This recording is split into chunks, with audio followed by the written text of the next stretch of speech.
Bienvenido a Talent Pills, un podcast de unos 30 minutos por episodio para dialogar de talento y liderazgo con figuras destacadas de diferentes ámbitos.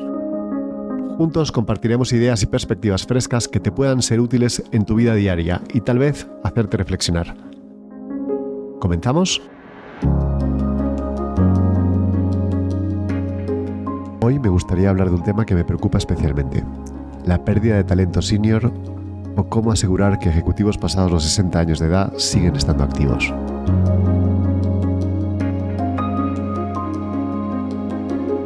Creo que es una verdadera pena y una pérdida competitiva para la sociedad en su conjunto. En este episodio exploraremos qué se puede hacer para mantenerse activos y comprometidos en el mercado laboral pasada cierta edad, ocupando roles ejecutivos o no, pero qué es necesario hacer para asegurarnos que la experiencia, conocimientos y habilidades de la gente senior siguen beneficiando a nuestra sociedad. Para hablar de todo esto, tenemos la suerte de contar con Jaime Carvajal Urquijo, una persona de reconocida trayectoria profesional y que, como podéis imaginar, es un referente en mi vida. Jaime ha presidido algunas de las empresas más relevantes de este país: el Banco Urquijo, Ford, Ericsson, ABB. Ha sido consejero de 9 de las compañías del IBEX 35. Jaime, además, desde joven siempre se ha mantenido cerca de organizaciones sin ánimo de lucro y entes públicos, realizando una actividad paralela para apoyar a la sociedad. Ha sido senador por designación real, ha sido y es patrono en diferentes instituciones como la Fundación Príncipe de Asturias, el Museo del Prado, Fundación Zubiri, Hay Derecho, y también miembro de la Comisión Trilateral, del Steering Committee de Bilderberg o del Consejo Internacional de INSEAD, por decir algunas cosas. Yo creo que realmente hay pocos ejemplos como el de Jaime a la hora de reinventarse y seguir activo de forma relevante pasados los 60. Tiene 83, si lo puedo decir, y sigue activo. Tras una importante carrera en banca, siendo el máximo ejecutivo del Banco Urquijo con tan solo 38, a los 49, en 1988, decide emprender y lanza una de las primeras compañías de private equity en España, algo que era realmente desconocido por entonces. A los 63 se encarga de desarrollar desde cero la oficina de Advent en España y a los 75 le piden que ayude a crear y presida Endeavor en España, un referente en el apoyo a emprendedores de alto impacto. Os animo a que escuchéis el podcast de mi entrevista con el presidente de Endeavor, Adrián García Araños. Gracias, Jaime, por estar con nosotros hoy. De nada. Además, un día especial que es el Día del Padre, con lo cual es algo un poco especial para mí también. Para los dos somos padres, ¿no? Los dos somos padres, sí, efectivamente. Oye, para empezar, ¿qué crees que podemos hacer cada uno de nosotros para poder disfrutar de una trayectoria profesional interesante pasar los 60? Ahora que me estoy acercando. Bueno, quería hacer un comentario general, y es que en mi experiencia, en la vida las cosas ocurren, es muy difícil planificarlas. Hay una frase del ex-Beatle, del Beatle John Lennon, que a mí me gusta mucho, que dice: la vida es eso que ocurre mientras nosotros hacemos nuestros planes, ¿no?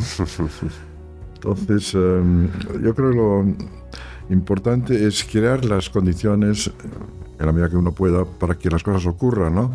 Y aprovecharlas cuando se presenten las oportunidades, ¿no? El problema es, tal como yo lo veo, es que la mayor parte de las carreras de los directivos de nivel exige una dedicación absoluta, ¿no? La empresa se convierte en el centro del mundo y llegan a pensar que lo es, lo cual es un error, ¿no? A mi juicio, ¿no? Y cuando se jubilan se produce un gran vacío, ¿no? Mi recomendación sería desarrollar otros intereses, ¿no? Otros contactos, por ejemplo, consejos de administración, patronatos de fundaciones que hacen una labor filantrópica, tener otros intereses que les pongan en contacto con nueva gente que cuando se jubilen pues tengan ya esa red, ¿no? Construir esa especie de portfolio de actividades variadas paralelamente, en la medida que puedan, a su actividad profesional fundamental, ¿no? En mi caso he tenido mucha suerte a lo largo de mi vida, y después de 26 años en banca, con casi ya 50 años, creé mi propia empresa con la ayuda de un socio y muy buen amigo, José Antonio Pérez Nivas. Se llama Iberfomento, ¿no? Y entonces, a partir de ese momento, lo que conseguí fundamentalmente es ser dueño de mi tiempo, ¿no? No es que dejé de trabajar o trabajaba menos, pero podía distribuir y planificar mi tiempo, ¿no? Eso me permitió desarrollar una cartera de consejos de presidencias de compañías La más importante, que me ayudó muchísimo en mi carrera, fue Ford España, y de patronatos, y hacer una labor también filantrópica que me ha dado muchísimas satisfacciones, ¿no? A mí me pasa que cuando estoy entrevistando a gente que ya pasa los 55, efectivamente, que tiene una dedicación plena y que están queriendo cambiar de trabajo, bien porque bueno, las situaciones actuales a lo mejor han prescindido de ellos, ¿no? Muchos de ellos sé que no se van a volver a poder trabajar por cuenta ajena nunca más, ¿no? Y es verdad que no le han dedicado ese tiempo previo, han tenido esa dedicación exclusiva y no le han dedicado a desarrollar actividades paralelas. ¿Qué recomendaciones harías para alguien que efectivamente está en esa situación, está en la edad, son 50 y que está empezando a pensar en, oye, ¿cómo va a ser mi carrera más allá? O que ya está en esta situación que te cuento, ¿no? Que gente que ya efectivamente ya es un poco, está en ese momento donde han tenido una trayectoria profesional muy fuerte y ahora no se encuentran en su casa. Yo creo que hay tres cosas fundamentales, si puedo resumir, ¿no? La primera es que se abra al mundo exterior a su propia empresa, ¿no? Como decía antes, a otros consejos, a mentorías, a patronatos, y establezca un número de contactos que de otra manera nunca tendría, ¿no? Eso es muy enriquecedor, da muchas satisfacciones y además permite establecer una nueva red de contactos. Lo segundo es que se mantenga al día. Yo creo que es importante que la gente siga leyendo temas que sean relevantes para el trabajo de empresario, que asista a seminarios, que incluso haga cursos, es decir, que se mantenga al día desde un punto de vista del conocimiento. Y por último, que sepa aprovechar, primero ver y aprovechar las oportunidades cuando se presentan. Porque muchas veces uno ve algo y dice, bueno, me da pereza o tiene mucho riesgo. Tal. Pues yo creo que hay que ir siempre un poco más dentro de las oportunidades, porque a veces... A mí me ha pasado, ¿no? Cosas, por ejemplo, en Endeavor, yo al principio me daba muchísima pereza porque, aunque es un proyecto muy bonito, pero había que levantar dinero, había que buscar patronos, requería bastante tiempo y era un tema totalmente filantrópico. La experiencia después ha sido maravillosa, ¿no? Y entonces, si yo me hubiera echado para atrás en ese momento, pues no hubiera podido... vivir esta experiencia que ha sido estupenda, ¿no? Y muchas veces es verdad que a la gente le da un poco de respeto, miedo o pereza, ¿no? Al final buscar este tipo de... salirse un poco fuera de tu zona de confort, en el fondo, ¿no? Totalmente, porque lo que tú llamas el cruce de caminos, el cambio de una profesional, pues siempre es un riesgo, siempre es una incomodidad, es algo que da... pereza hacerlo, ¿no? Entonces yo creo que hay que vencer esa pereza, ¿no? ¿Y cómo crees que se puede identificar esta actividad paralela que mejor se adapta a las capacidades o a las habilidades de una persona cuando ha estado dedicado, siempre ha sido ha tenido una carrera directiva plena y totalmente dedicada? Pues yo creo que eso es, cada caso, cada persona es un mundo distinto, ¿no? Depende de cuál es su experiencia y también de cuáles son sus aficiones, ¿eh? Pero es un tema muy, muy personal. Yo puedo hablar de mi caso, ¿no? Yo con 26 años, como tú has contado antes, tuve 26 años en banca y después un buen día decidí cambiar mi profesión. Pero sin duda el hecho de haber estado en banca pues me dio una base, financiera, pues para poder hacer cosas por mi cuenta, pero también en el mundo financiero, ¿no? Temas de inversiones, temas de asesoramiento financiero, de fusiones y adquisiciones, ¿no? Y lo segundo que también me ayudó mucho es que me llegó por casualidad, porque nunca lo pensé, la posibilidad de ser presidente de Ford España, que era la mayor inversión extranjera que jamás había tenido lugar en España. Y eso me llegó en el año 81, estuve ahí más de 20 años. Me dio una experiencia valiosísima de cómo ayudar a una multinacional desde el consejo de una compañía en España, ¿no? Y me abrió el camino a estar en otras empresas. Fui presidente de Ericsson también muchos años, de ABB, de alguna otra compañía. Y eso no lo hubiera probablemente conseguido si no hubiera sido presidente de Ford, que es algo que me llegó sin esperarlo. Sí, pero tuviste la valentía de emprender en un área que era muy novedoso en ese momento, que era el private equity, que no existían compañías en ese momento. Sí, sin duda. Yo había vivido la experiencia de Banco Urquijo, que era un banco industrial que tiene una gran cartera de participaciones industriales y que seguía haciendo una labor de emprendimiento, de creación, de participación en la creación de nuevas empresas, ¿no? Eso me ayudó mucho, ¿no? Y claro, emprender es una vía clara de la gente que en un momento dado pueda decir si consigue vencer ese miedo e entender cuáles son las cosas que realmente te motivan y que tienes el apoyo para hacerlo. ¿Qué alternativas hay a emprender que se pueda... Para una persona a lo mejor que no le van a ofrecer la presidencia de Ford, no nos la ofrecen a todos, pero que crees que pueden tener una alternativa, ¿no? Sí. A emprender? Sí, efectivamente, emprender es algo que está a nuestro alcance, por eso depende de nuestra propia iniciativa, no Sí. depende de terceros, ¿no? Pero tiene sus riesgos y exige una cantidad enorme de tiempo y de esfuerzo, ¿no? Yo creo que lo que hay que hacer, además de si se emprenda o no se emprenda, hay que salir al mundo exterior, es decir, no quedarse en el mundo más confortable de la empresa en la que uno trabaja, sino multiplicar los contactos, porque nunca se sabe por dónde puede venir la oportunidad, ¿no? Mi consejo es crear una especie de cartera, un pequeño portfolio o gran portfolio de consejos y de patronatos. Entiendo que no es fácil y que hay que ir paso a paso, pero cuando se empieza es más fácil el segundo que el primero, y eso es lo que te da realmente una network, una red de... Sí. por donde pueden venir las oportunidades, ¿no?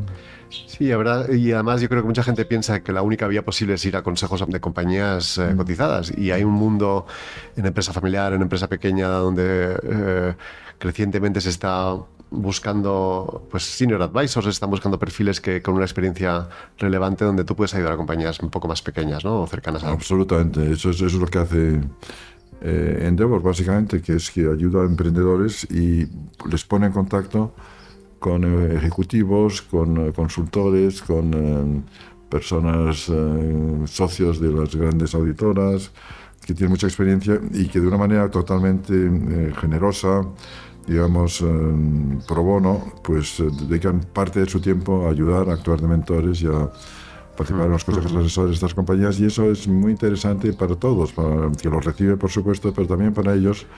Sí. Que de ahí pueden surgir otras oportunidades, ¿no? Totalmente. ¿Qué papel ha jugado en tu caso esa red de contactos que has ido desarrollando? ¿Cómo crees que se puede construir esa red de contactos que te ayude a desarrollar esa carrera paralela o esa siguiente carrera? Sí. La red de contactos es fundamental en la vida y desde luego en una vida profesional de alguien que trabaja en el mundo de la empresa, ¿no? ¿Cómo se consiguen los contactos? Pues muchas veces, no sé, hay que mantener el contacto con tus compañeros de estudio, de universidad, de la escuela de negocios si has ido, con tus amigos, con todo tipo de gente interesante con la que te has encontrado a lo largo de tu vida, ¿no? Nunca se sabe por dónde viene la oportunidad. Yo voy a contar un ejemplo, quizás lo más práctico. Yo, como has dicho tú, creé mi propia compañía, Iberfomento, de Private Equity, y uno de los inversores que empezó a invertir con nosotros era Advent, era coinvertía. Sí. ¿Cómo nos llega el contacto de Advent? Pues por una casualidad, como muchas cosas en la vida.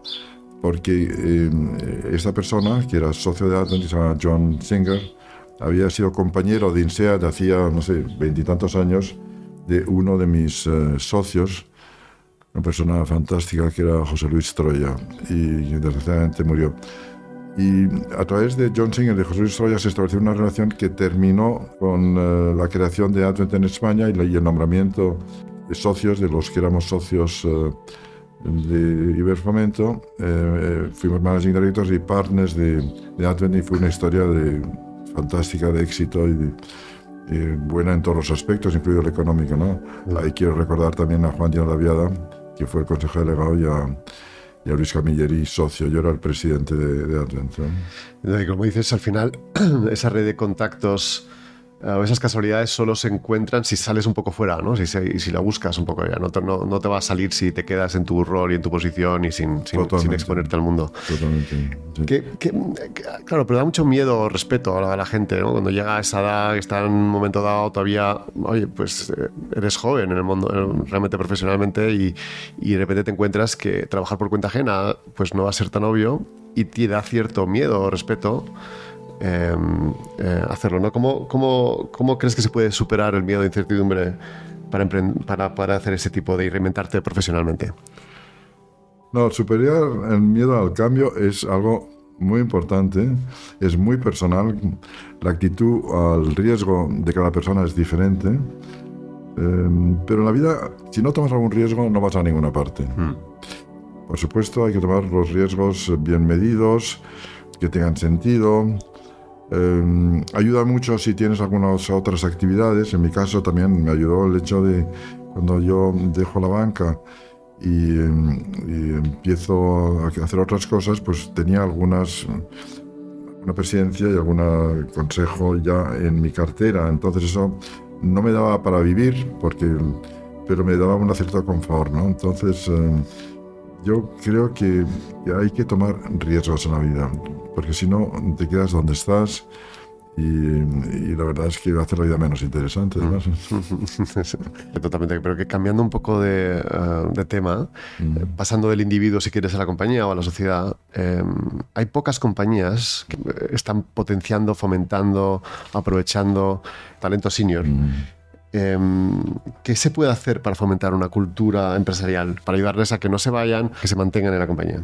Pues no lo sé, la verdad, pero yo creo que hubo una época en que si no eras joven estabas muerto, vamos. Lo que estaba de moda era ser joven y tener capacidad de innovación y mucha energía, etcétera. Yo creo que eso, es decir, la juventud estaba muy de moda. Creo que eso se está volviendo un poco de ese concepto, porque se valora cada vez más la experiencia, la madurez de juicio, la veteranía, la red de contactos que has podido establecer a lo largo de tu vida. Y yo creo que eso cada vez está más metido en la cultura de las empresas, aunque seguro que se puede hacer más, ¿no? Hoy en día alguien a los 60, 65 años está en perfectas condiciones físicas y mentales. Tiene no solamente capacidad de trabajo, tiene fuerza, puede viajar. Entonces es que el concepto ha cambiado también, ¿no? Entonces yo creo que las empresas debieran valorar mucho más. Creo que lo están haciendo cada vez más, porque al final la realidad termina por imponerse, ¿no? Y una persona de 65 años, y tú y yo conocemos algunos, pues tienen un bagaje que una persona muy joven no tiene, incluyendo y mantiene su capacidad energía, física, su energía y sus ganas de trabajar, ¿no? Sí. Entonces yo estoy convencido de que estamos volviendo a eso. Ojalá, porque sí es verdad que desafortunadamente, ¿no? A nosotros nos pasa cuando estamos buscando directivos y son directivos que son comités ejecutivos de compañías muy relevantes, nos marcan una edad límite, no te lo dicen directamente, pero sí que te lo marcan de alguna manera, ¿no? O incluso cuando presentamos gente un poco más senior, más de 55, nos dicen, es que esta persona... Yo creo que eso es un concepto anticuado. Ya. Eso, yo recuerdo, yo también me pasaba, ¿no? Que si iba en la época del Banco Urquijo, pues era difícil contratar a alguien más. Pero es que el mundo ha cambiado, es decir, las condiciones intelectuales, físicas de las personas han cambiado radicalmente, ¿no? Y yo espero, efectivamente, tenemos quizá una cierta rémoras del pasado, no, más de 55 años es demasiado viejo, es una tontería, es decir, la gente está en plenas condiciones. Sí. Y además estoy de acuerdo contigo y hay que aprender de otros países. Yo esto si tú te vas al mercado americano o al mercado asiático, sobre todo, es justamente se fomenta y se potencia las personas, los directivos que ya tienen cierta experiencia y cierto bagaje, no se pierdan, ¿no? Totalmente. Porque la tristeza es que efectivamente hay gente, sabemos, ¿no? Que tú conoces, hay gente muy muy buena que está hoy jugando al golf o montando en bicicleta con amigos y no le dedica tiempo, y para mí es una pérdida para la sociedad, ¿no? Totalmente de acuerdo. ¿Crees que es un tema de tiempo o crees que hay que fomentarlo de alguna manera con políticas específicas en las empresas? Es un problema de cambio de mentalidad, ¿no? Yo no sé cómo se puede fomentar eso, ¿no? No lo sé sinceramente, pero creo que la realidad se va a imponer, ¿no? Pues como tú dices, gente de 65 años que hacen jogging todos los días, ¿no? Y después van a hacer cursos para aprender cosas. Sí. Yo creo que la realidad se impondrá.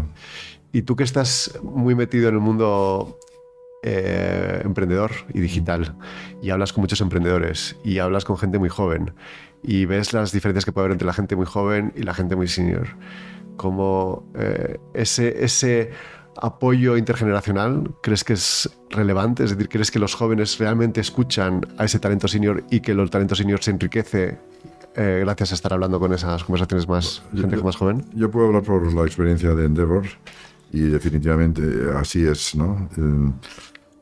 Es muy enriquecedor para ambas partes, ¿no? Ese contacto de la gente senior con los emprendedores jóvenes, ¿no?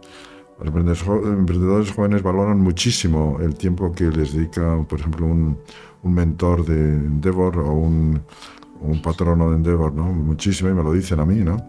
Pero también lo valoran los seniors, ¿no? Sí. Que traen contacto con gente muy creativa, con mucha capacidad de innovar, con una fuerza enorme. Me decía uno de ellos, decía, oye, tú realmente trabajáis mucho, ¿sois full time? Me dijo, no, somos full time, somos full life. ¿Eso te impresiona? No. Y creo que es un diálogo muy enriquecedor para las dos partes, ¿no? Sí, sí. Me quedo con palabras tuyas de la importancia de perder el miedo, de la importancia de buscar esa red de contactos, de la importancia de reinventarse. A mí me da pena esa gente que vive toda su vida sobre todo ocurría mucho, ahora menos. Los bancos ya no son tan fuertes ni tan seguros como parecían antes, pero en España, por ejemplo, en los años 60, la banca era el no va más, y entonces si tú estabas en un banco, el mundo alrededor giraba alrededor del banco, y es una tontería, ¿no? Sí. Yo creo que hay que aprender a conocer otros mundos que son muy interesantes y te enseñan muchísimo, ¿no? Y abrirse al exterior y las empresas reconocer el talento, ¿no? Pero yo creo que eso se va a producir porque al final siempre la realidad se impone, ¿no? Y la realidad de que la gente mayor puede contribuir muchísimo, pues está demostrada, ¿no? ¿Cómo te mantienes tú al día? Porque has pasado de estar en el mundo banca con un conocimiento técnico profundo, de ahí decides emprender hacia el mundo de private equity, que está muy ligado a la inversión y a la gestión de participadas con un modelo un poco diferente. Ahora estás en el mundo emprendedor, que es estar muy metido con empresas de un entorno digital. ¿Qué le dirías a estas personas que nos estén escuchando con respecto a cómo mantenerte al día de lo que está ocurriendo? Pues yo no sé si estoy al día, ¿no? Desde luego en el mundo digital. Bastante. De que no. A mí me hablas muchas cosas que me quedo impresionado de lo que sabes. Pero no, yo creo que hay que tener interés, ¿no? Y leer, ¿no? Yo intento ahora que tengo todo el tiempo que quiera para mí, ¿no?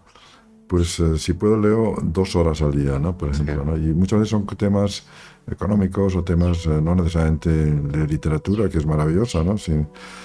Pero hablar como la gente, yo digo, se aprende muchísimo de los emprendedores, por ejemplo, muchísimo, ¿no? Y bueno, pues seguir trabajando, ¿no? Y para acabar, sí me gustaría, siempre hago esta pregunta al final, que es saber, desde tu perspectiva, ¿a quién sería interesante que entrevistase y para hablar de qué? ¿Alguien que crees que podría añadir una perspectiva un poco diferente al mundo del talento y liderazgo? No sé, quizá alguien un poco distinto, que venga de otro mundo, ¿no? Hay una persona que yo admiro mucho que se llama Miguel Arrufat. Miguel es el creador de la universidad más importante online en lengua española privada del mundo, que se llama Universidad Internacional de La Rioja, UNIR, ¿no? Y tiene además otras 4 o 5 universidades en Latinoamérica, casi todas ellas online, ¿no? Y viene del mundo de la educación, pero además tiene ideas muy claras sobre liderazgo, sobre el talento. Y sobre el futuro de la educación, debe ser. El futuro de la educación, y tiene un punto de vista interesante, siempre original. Y yo soy amigo suyo, sois un pequeño accionista de Proeduca, que es la sociedad matriz, y estoy también en su consejo social y además muy buen amigo, ¿no? Así es que yo creo que sería muy interesante. Pues te lo agradezco. Te pediré que me ayudes en la intro. Con mucho gusto. Gracias, Jaime. Gracias por todo. Vale.